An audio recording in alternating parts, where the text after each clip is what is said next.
Boa noite, me chamo Maicon, sou discente do programa de mestrado de Bioquímica e Biologia Molecular do campus Palotina. Participei da matéria Tópicos em Bioquímica 1, Proteoma e Análise Proteômica, ofertado pela professora doutora Marise Fonseca dos Santos, e agora faço a apresentação do artigo escolhido na área de proteômica. É um artigo que está disponível na revista Science e o tema desse artigo é Gravidez ectópica, busca por biomarcador no proteoma salivar. E eu vou explanar dentro dos próximos minutos esse artigo. Então, inicialmente, a gente tem que descrever, uma vez que ele fala sobre gravidez ectópica, ou também chamado de gravidez extrauterina, é uma condição na qual a implantação e o desenvolvimento do óvulo fertilizado, eles vão acontecer fora do útero. Na maior parte dos casos de gravidez ectópica, né, ou prenhez ectópica, que também é um termo que pode ser utilizado, a implantação vai ocorrer na tuba uterina, o que é chamado de gravidez tubária. Então, essa figura ela traz aqui que esse processo pode acontecer, e a gravidez tubária ela pode acontecer em 95 a 98% dos casos, com distribuição nas diferentes porções aqui da tuba uterina, sendo a maior porção delas acontecendo na região ampular. Mas existem alguns casos também que vai ocorrer a gravidez ectópica não tubária, na qual a implantação vai ser em outros lugares que não na ampola. Né? Ela pode acontecer a nível ovariano, como mostra ali na figura 3%. Ela pode acontecer também no colo do útero, ali no canal cervical, em área de cicatriz de cesárea prévia, ou até mesmo quando ele cai na cavidade abdominal. Além disso, a gravidez ectópica é considerada um problema sério, porque ela tem uma alta morbimortalidade materna. A maior incidência da gravidez ectópica foi registrada no continente africano. Se comparado nas Américas, a taxa de gravidez ectópica tem aumentado também drasticamente na última década. Na Índia, local onde foi executado esse estudo em questão, a incidência de morte materna devido à gravidez ectópica num estudo dos últimos 6 anos foi de 3,5 a 7%. A incidência mais comum em mulheres que estão na faixa etária de 26 a 30 anos. Tem um aumento na incidência de gravidez ectópica devido à infecção por Covid-19. Sabe-se que a razão para isso é que não pode ser diagnosticada com base nos sintomas de dor abdominal ou sangramento vaginal, que são característicos dos episódios de gravidez ectópica dentro da área da obstetrícia, que inclusive é a área em que eu atuo, eu sou médico gineco-obstetra. O diagnóstico clínico, então, ele começa com a medição do beta-HCG sérico e também da progesterona. E a ultrassonografia, ela aparece aqui como o exame de imagem, método diagnóstico bastante confiável, né, que ele complementa já essa avaliação inicial após a anamnese e exame físico da paciente. Dependendo da gravidade da condição, o tratamento pode ser realizado com metotrexate, né, pode ser medicamentoso, ou pode ser um procedimento cirúrgico também, né, que ali vai ser a salpingectomia, que vai ser a retirada das tubas uterinas, e a gente segue alguns protocolos que são fornecidos pelo Colégio Americano, pela Federação Brasileira de Ginecologia e Obstetrícia, né, e outros colégios aí que auxiliam na montagem desses protocolos que a gente aplica dentro da área da obstetrícia. Entrando então um pouco mais no assunto ali da proteômica, a saliva humana desempenha um papel na parte ali da ingestão alimentar, digestão e também da saúde bucal. Entretanto, a saliva é um dos poucos fluidos biológicos humanos que oferece uma fonte potencial não invasiva de biomoléculas para representar os estados fisiológicos e também condição de doenças. A saliva contém muitos eletrólitos, contém também proteínas, como por exemplo mucinas, enzimas, imunoglobulinas, além de lipídios, hormônios e outras moléculas que fazem parte da sua constituição. A saliva humana reunida contém mais de 3.652 proteínas, que é o equivalente a 12.562 peptídeos, respondendo por 51% das proteínas e 79% dos peptídeos plasmáticos, respectivamente. A análise do proteoma salivar revela que a amilase e a mucina constituem uma parte importante das proteínas, mas que a concentração varia de pessoa para pessoa. Na última década, a exploração de proteínas de fluidos corporais tem sido considerada uma abordagem plausível, com o intuito de encontrar biomarcadores que sejam candidatos para várias doenças em humanos. Assim, as proteínas salivares têm sido recomendadas como biomarcadores para prever condições de doenças, como, por exemplo, nós citamos aqui, síndrome de Sjögren, que é uma condição reumatológica, né? Como, por exemplo, a síndrome do olho seco, boca seca, câncer de pulmão, câncer oral, várias doenças sistêmicas, incluindo também aqui infecção por HIV, desenvolvimento de película dentária, hiperglicemia, entre outras condições de saúde. Enquanto vantagens, a saliva oferece vantagem como o fato de ser uma amostragem não invasiva, de fácil acesso, potencial para estudos em larga escala e que permite o desenvolvimento de plataformas de ponto de atendimento. Dessa maneira, a gente tem que entender que esforços estão sendo feitos para comparar a composição da saliva e do soro plasma para que seja possível fazer o monitoramento de doenças. A gente entende que nesse caso aí que a gente está destacando, falando sobre gravidez ectópica e essa busca por biomarcadores no proteoma salivar, a realização daqueles exames que a gente falou, tanto o beta-HCG sérico quanto da ultrassonografia transvaginal, são os principais métodos diagnósticos para a gente fazer o diagnóstico da gravidez ectópica. Essas ferramentas melhoraram muito a capacidade de detecção dessa condição, mas elas exigem avaliações repetidas. E aí o diagnóstico precoce ainda permanece sendo um desafio e pode também causar, além da demora no diagnóstico, atraso no tratamento dessa condição.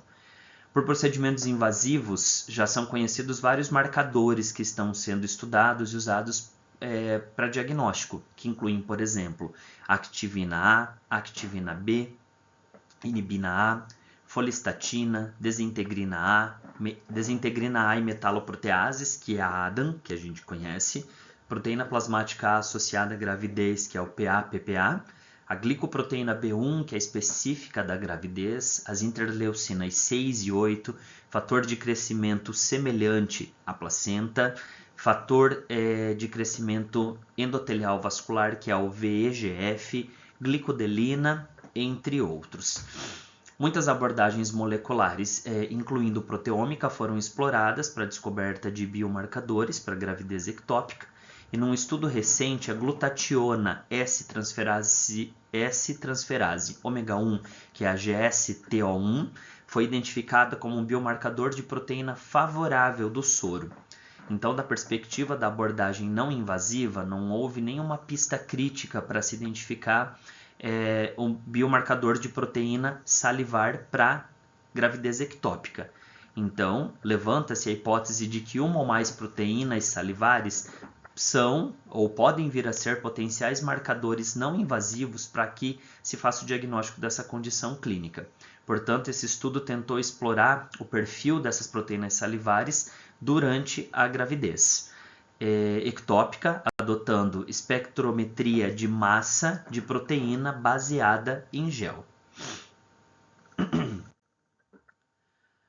Quanto aos materiais e métodos que foram utilizados, né, na execução deste estudo. Então, após obter o consentimento informado e adequado dos voluntários, as amostras de saliva foram coletadas de acordo com o protocolo e todos os procedimentos foram realizados de acordo com as diretrizes e procedimentos e regulamentos éticos. É um estudo que foi desenvolvido na Índia no ano de 2023. Então, um estudo bastante recente. As amostras de saliva não estimuladas, foram coletadas e atribuídas a 4 categorias, que a gente vai ver na sequência, só vou citar elas aqui, mas esse REP significa gravidez ectópica rota, com um N de 23 na amostra. O REP, que é gravidez ectópica não rompida, com 17 amostras. PR, que é gravidez intrauterina viável, 15. E NPR, não grávidas, que seriam o grupo controle, com N de 14. A idade média das participantes do estudo foi de 27,4, mais ou menos 1,9 anos para os casos de gravidez ectópica rota e não rota. E no caso de mulheres grávidas e não grávidas, a idade média foi de 25,4 anos, que fica mais ou menos dentro daquela faixa etária ali que a gente viu, que é onde a gente tem a maior ocorrência de gravidez ectópica. A coleta da saliva foi realizada no período da manhã, entre 8 e 9 horas da manhã. Foi orientado que cada um dos voluntários não fizesse a ingestão de alimentos por 2 horas antes da coleta. Foi instruído também a lavagem nasal lavagem oral, com água estéril pouco antes da coleta. E a saliva foi coletada por método de cuspir nesses tubos Falcon, que são tubos estéreis. A saliva era deixada acumular no assoalho da cavidade bucal e depois passada para esses pequenos tubos a cada 60 segundos até que o volume atingido fosse de 2 ml. As amostras coletadas elas foram transportadas de maneira adequada para uma caixa térmica e tinham um tempo de transporte de até 45 minutos, né, após a coleta. Ainda foi utilizado, né, na amostra um coquetel inibidor para mitigar a degradação da protease durante o manuseio e o transporte dessa amostra. Essas amostras, então, em local adequado, foram centrifugadas a 4.500 rotações por grama por 15 minutos a 4 graus para remover o material insolúvel e as células, e foram armazenadas a menos 80 graus até que fosse feito o uso, né, e análise posterior. A parte da precipitação de proteínas, então, para que acontecesse a precipitação dessas proteínas salivares, o método de precipitação TCA-acetona foi o método empregado. Como que aconteceu? Então, primeiro a amostra de saliva foi misturada com 10% de TCA e 10 milimols de DTT em acetona, que foi deixada para incubar por 1 hora a menos 20 graus Celsius. Posteriormente, essas amostras foram submetidas novamente a um processo de centrifugação, nessa velocidade, a 4 graus por 20 minutos. Os pellets resultantes, então, foram lavados 2 vezes com acetona gelada, centrifugados cada vez nessa velocidade de novo de 5.000 a 4 graus por 20 minutos. Aí, finalmente, esses pellets foram secos ao ar, ressuspensos em tampão tris 50 milimol, num pH de 8,8. A concentração de proteínas daí foi então determinada utilizando-se o método de Bradford. Só descrevendo rapidamente, né, pincelando um pouquinho o que é esse método de Bradford, é um procedimento analítico, espectroscópico rápido, em que se mede a concentração de proteínas numa solução. Foi desenvolvido por Marion Bradford em 1976 e utiliza o corante de Comassier Brillant Blue, que é o BG250. Esse método baseia-se na interação entre o corante e as macromoléculas de proteínas que contêm aminoácidos de cadeias laterais básicas ou aromáticas. E a reação vai depender da composição dos aminoácidos das proteínas que estão sendo medidas. O método de Bradford ele tem várias vantagens, entre elas destaca-se a condição de ele ser altamente reproduzível, ele é simples, ele é rápido de ser feito e, além disso, não permite que os compostos fenólicos interfiram na quantificação das proteínas. Quando a gente olha ali, então nos potinhos, a gente consegue perceber que a cor do corante muda de marrom para azul, medida pela absorvância da luz em um comprimento de onda de 595 nanômetros e é proporcional à concentração de proteína que está presente ali. Dando continuidade na parte de materiais e métodos, então aqui agora foi utilizado o SDS-PAGE. Então, para identificar as proteínas salivares, as amostras foram submetidas a essa análise do SDS-PAGE a 12%.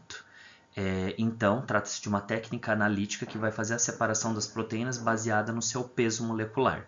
Então, é uma eletroforese que vai utilizar um gel de poliacrilamida descontínuo como um meio, e o detergente dodecilsulfato de sódio, que é o SDS, ele entra com o intuito de desnaturar as proteínas e normalizar a proporção massa-carga, porque sem isso, né, afetaria a separação no gel.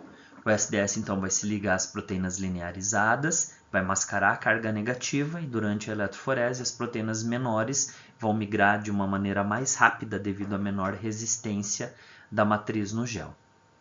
Então, após a eletroforese, esse gel pode ser colocado numa bandeja com solução fixadora de gel e a solução fixadora pode ser removida e substituída por uma solução de Comassier, que a gente já vai ver na descrição como é que foi feita. Então, nesse caso, eles pegaram um total de 30 picogramas de proteína das amostras que foram coletadas individuais e dentro daqueles grupos que já foram citados. E aí essas amostras foram aquecidas a 60 graus por cerca de 1 minuto para que garantisse a desnaturação completa dessas proteínas. Essa mistura foi então carregada no gel e a eletroforese foi conduzida por uma corrente constante de 50 volts. Após isso, após a eletroforese, os gels passaram por uma imersão de 2 minutos em água destilada, seguido de uma coloração com a solução de Comassier, a 0,5% de concentração a 37 graus por 2 horas. Posteriormente, uma solução de 40% de metanol e 10% de ácido acético foi utilizada para promover a descoloração desses géis e as amostras foram reunidas e quantificadas por grupo respectivamente para fazer uma análise LC-MS-MS.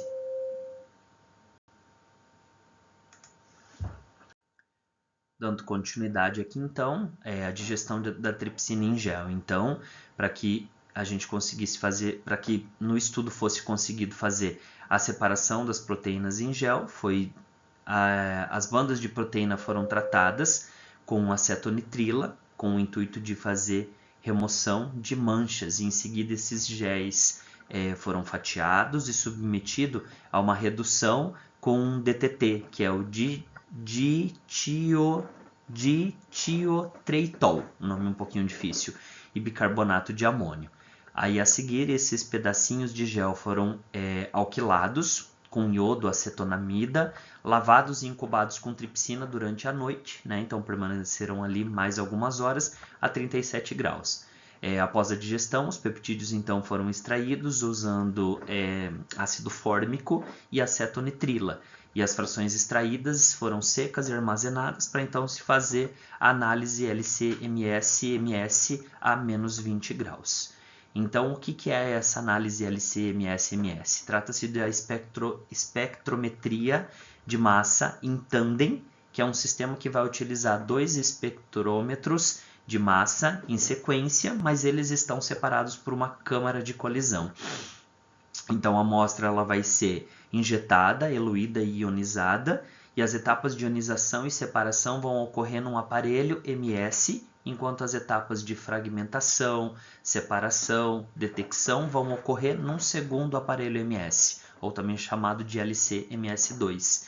Esses 2 aparelhos estão ligados para formar um único fluxo de análise, e aí, por isso, espectrometria de massa em tandem. Então, a MS-MS tem uma alta especificidade, também sensibilidade, o que ajuda na redução de falsos positivos e negativos. Aí, para que aconteça a identificação dos peptídeos e proteínas por esse método de espectrometria de massa, então os peptídeos foram dessalinizados e a mistura de peptídeos digeridos foi transferida para os frascos no amostrador automático do LC. Foram ionizados por uma coluna capilar e submetidos à espectrometria de massa em tandem.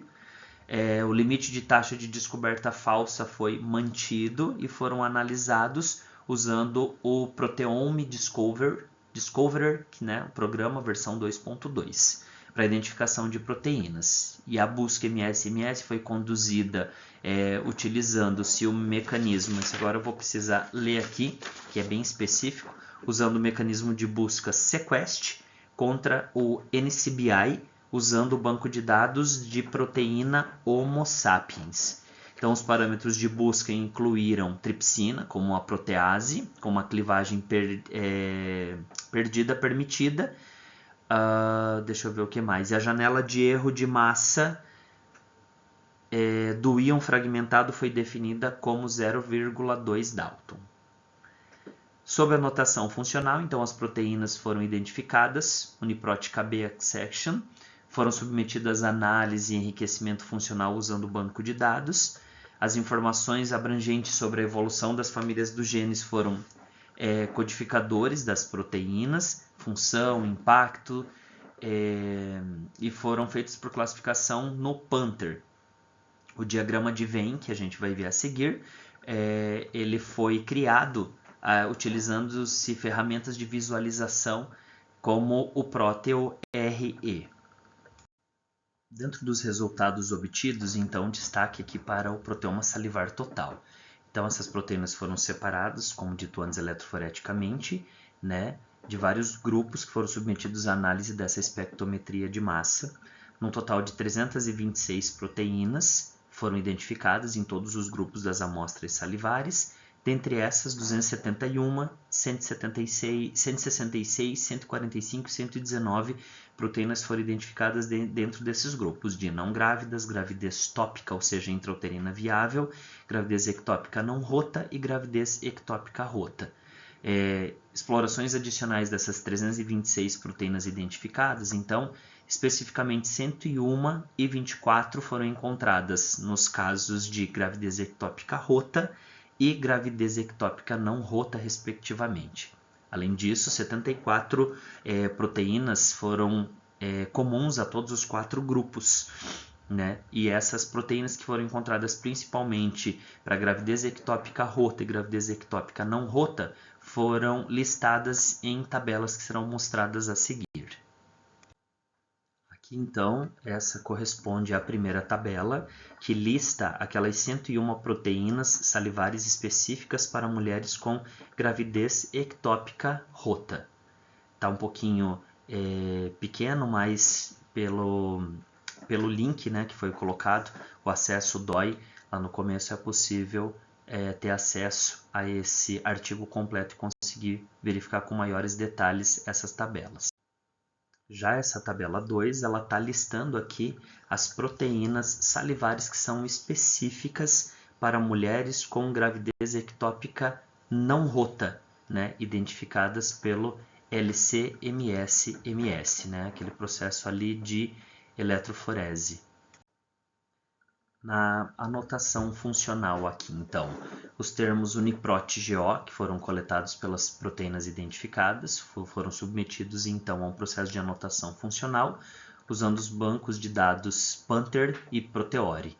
Então, proteínas específicas, nesse caso aqui, para gravidez ectópica rota, foram classificadas inicialmente aqui nesse gráfico A, por seu processo biológico, no B, por componentes celulares e no C, por função molecular.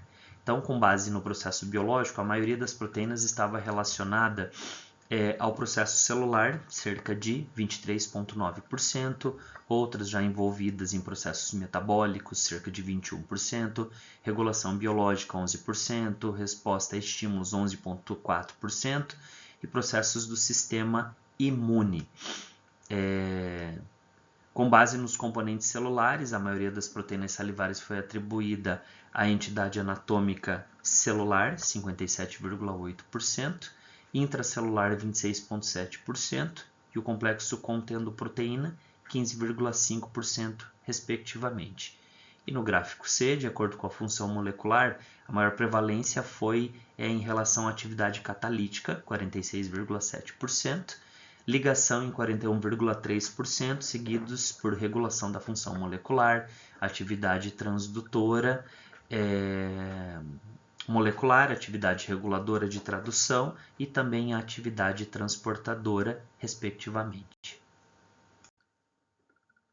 Quanto à análise do enriquecimento de vias, aqui a gente consegue ver que a análise do reactome foi realizada usando recursos como o NCBI, o Ensemble, o UniProt, o KEGG, o PubMed e o GO, que mostraram 81 das 101 proteínas que foram identificadas, né, no conhecimento do Rectome. 485 vias foram atingidas pelo menos uma vez e cerca de 25 vias significativas foram classificadas com um valor de P. E análises posteriores revelaram que duas proteínas, o inibidor do ativador do plasminogênio e o inibidor da protease C1 plasmática, eles estão especificamente envolvidos nas vias de coagulação e cascata do complemento, respectivamente, que é o que esse slide está trazendo. Então, nessa figura 3, a gente consegue ver o caminho das cascatas do complemento de coagulação com relação às proteínas salivares para os episódios de gravidez ectópica rota, identificados pelo KEGG.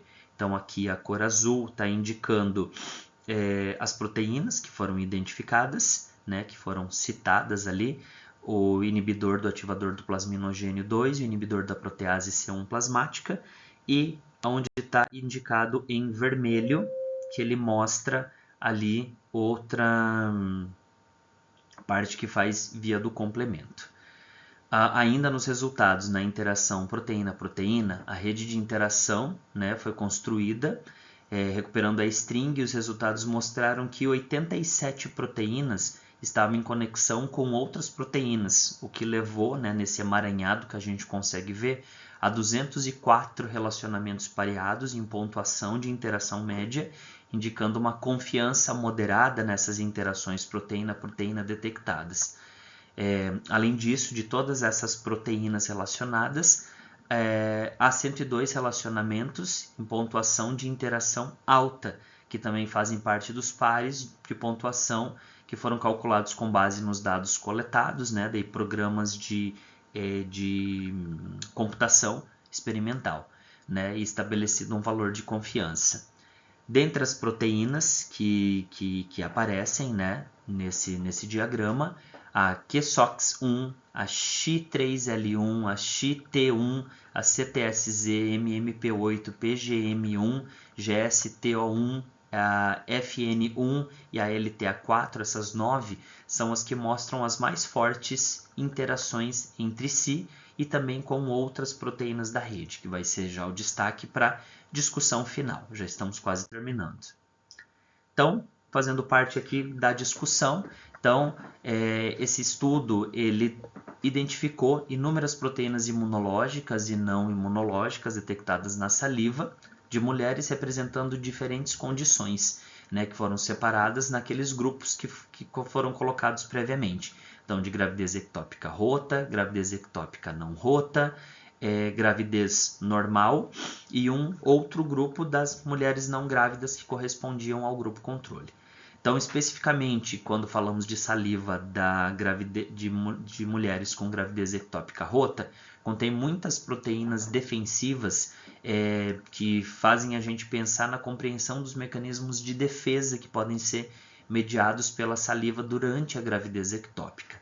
E ainda, baseado nisso, essas proteínas foram relatadas como também possuidoras de atividade antibacteriana, então elas também têm uma função de defesa. A fibronectina 1 é uma proteína encontrada na matriz extracelular que atua ali na regulação da adesão celular, disseminação, migração, proliferação e também no processo de apoptose celular. A fibronectina, em conjunto com a proteína de ligação da vitamina D e da ApoP, a apolipoproteína B100, são encontradas na saliva, especificamente de pacientes com gravidez ectópica rota, o que reflete que a saliva tem, então, só reforça esse potencial de mostrar o progresso na condição e detecção e pesquisa dentro de gravidez ectópica. Ainda a saliva humana, como a gente tem falado e é o tema desse artigo, contém várias proteínas da família da cistatina. Então, cistatina A, cistatina B, cistatina C, D, S, SA e SN. Nesse estudo, a cistatina A foi identificada durante as condições de gravidez ectópica rota.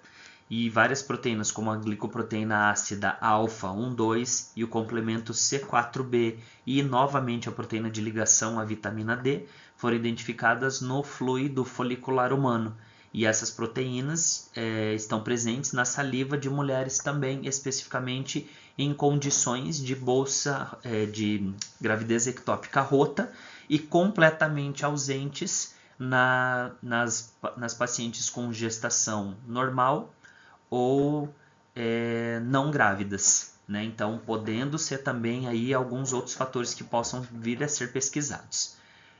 Algumas pesquisas anteriores também trouxeram informações sobre mecanismos imunes que estão envolvidos na resposta reprodutiva. Então, trazendo um pouco do papel imunológico nessas pesquisas, no contexto principalmente ali das tubas uterinas, antigas trompas de Falópio. Então, níveis aumentados de célula CD56+, CD3+, e a coloração aumentada de CD69 em gestações ectópicas rotas, né? Então, isso trouxe ou sugere pelo menos o envolvimento do sistema imune no processo da rotura tubária. Como a gente já tinha destacado no slide anterior, a questão do complemento, ele é supostamente regulado positivamente no fluido folicular de pacientes com aborto, e a presença potencial na saliva pode trazer implicações também para pesquisa de gravidez ectópica. Proteínas também como o inibidor do ativador do plasminogênio, também expressas ali na saliva humana, também podem ser relevantes, como a gente já destacou naquele slide, né, que faz parte, que é o inibidor do ativador do plasminogênio e o inibidor da protease C1 plasmática, envolvidos ali no processo de coagulação e na cascata do complemento.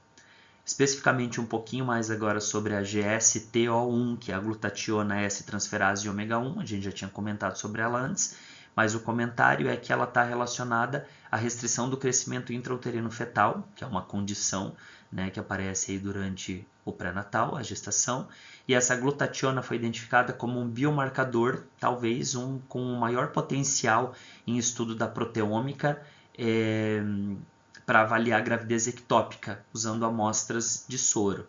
No entanto, o estudo descobriu que esses níveis do GSTO1 eram significativamente diferentes entre os grupos de gravidez intrauterina, né, de gravidez normal, e de gravidez ectópica. A anotação funcional, então, revelou que essas proteínas salivares de interesse, como essas citadas, estão principalmente associadas a propriedades de ligação, função reguladora nas condições de gravidez ectópica rota e gravidez ectópica não rota. E voltando ali, como já tinha sido destacado, mostra-se que a análise, né, naquele diagrama de interações, tem uma conversa muito cruzada entre essas fortes interações entre essas 9 proteínas citadas ali no primeiro tópico.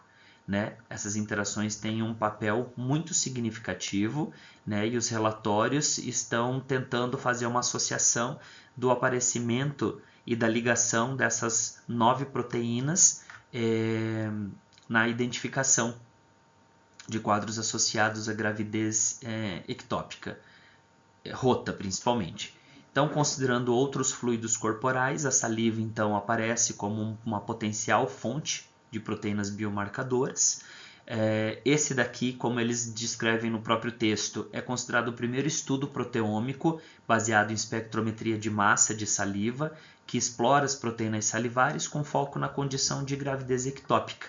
Né? E ali eles fizeram aquelas separações entre as 101 proteínas que são específicas de condições de gravidez ectópica rota, oferecendo potencial para, dentro desses, pesquisar biomarcadores de proteínas que sejam promissores. Estudos adicionais sobre imunoglobulina, fibronectina, proteína de ligação da vitamina D, o inibidor do ativador do plasminogênio, cistatina, que foram todos os outros, né, que foram já citados, eles também são fortes candidatos à condição estar presente em condições de gravidez ectópica rota.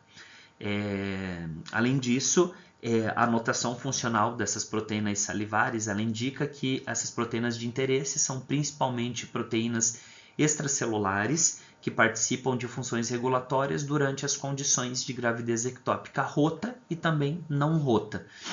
E a gravidez ectópica sendo um fator de risco específico do tecido, a identificação do painel de marcadores de proteína na saliva com certeza pode vir a ajudar no desenvolvimento de uma ferramenta de diagnóstico que não seja invasivo, de baixo custo, né, para a gravidez ectópica rota e que permita um diagnóstico mais precoce e uma intervenção mais precoce para evitar desfechos desfavoráveis, principalmente associado com morbimortalidade materna.